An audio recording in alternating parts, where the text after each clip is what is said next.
कहानी है सच्ची दोस्ती की। भाग एक बहुत समय पहले हिमालय की तराई में एक छोटे से गांव में दो घनिष्ठ मित्र रहते थे, अर्जुन और सूरज। दोनों बचपन से ही साथ बड़े हुए थे और उनकी दोस्ती की मिसाल पूरे गांव में दी जाती थी। अर्जुन बहुत समझदार और शांत स्वभाव का था, जबकि सूरज निडर और साहसी था। दोनों एक दूसरे की खूबियों और कमियों को बहुत अच्छी तरह समझते थे। एक दिन गांव में एक बूढ़ा साधु आया और उसने गांव वालों को बताया कि पास के घने जंगल में एक रहस्यमयी गुफा है जिसमें एक अद्भुत खजाना छिपा हुआ है, लेकिन उस गुफा तक पहुंचना बहुत खतरनाक है।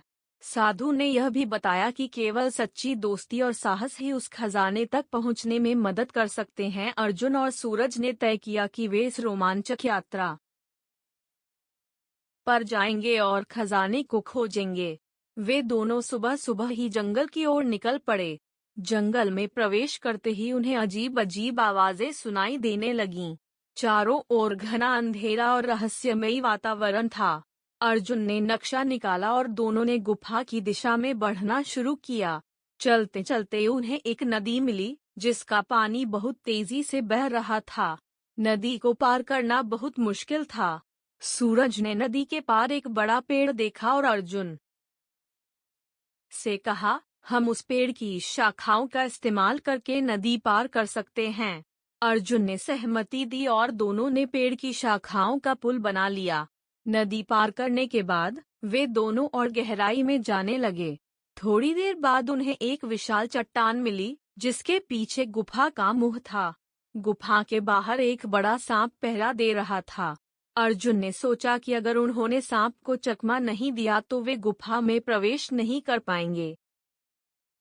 सूरज ने अपनी बहादुरी दिखाते हुए सांप को अपनी ओर आकर्षित किया और अर्जुन ने पीछे से चुपके से गुफा में प्रवेश किया। गुफा के अंदर बहुत अंधेरा था। अर्जुन ने अपनी टॉर्च जलाई और धीरे धीरे आगे बढ़ने लगा। गुफा की दीवारों पर अजीब अजीब चित्र बने हुए थे। चलते चलते अर्जुन एक बड़े कक्ष में पहुंचा, जहां चारों ओर सोने के सिक्के और कीमती रत्न बिखरे हुए थे। अर्जुन ने सोचा कि उसे सूरज को बुलाना चाहिए ताकि दोनों मिलकर खजाना निकाल सकें। अर्जुन ने वापस जाकर सूरज को बुलाया और दोनों ने मिलकर खजाना इकट्ठा करना शुरू किया। तभी गुफा के अंदर से एक रहस्यमयी आवाज आई, यह खजाना केवल सच्चे दोस्ती और साहस के लिए है। अर्जुन और सूरज ने उस आवाज को सुना और समझ गए कि उनकी सच्ची दोस्ती और साहस ने ही उन्हें इस खजाने तक पहुंचाया है। दोनों ने खजाना गांव में लौटाकर सभी गांव वालों के साथ बांट लिया। गांव में खुशियां मनाई गई और अर्जुन और सूरज की दोस्ती की मिसाल और भी बढ़ गई। इस तरह उन्होंने सच्ची दोस्ती और साहस का महत्व समझा और सभी के दिलों में अपनी जगह बना ली।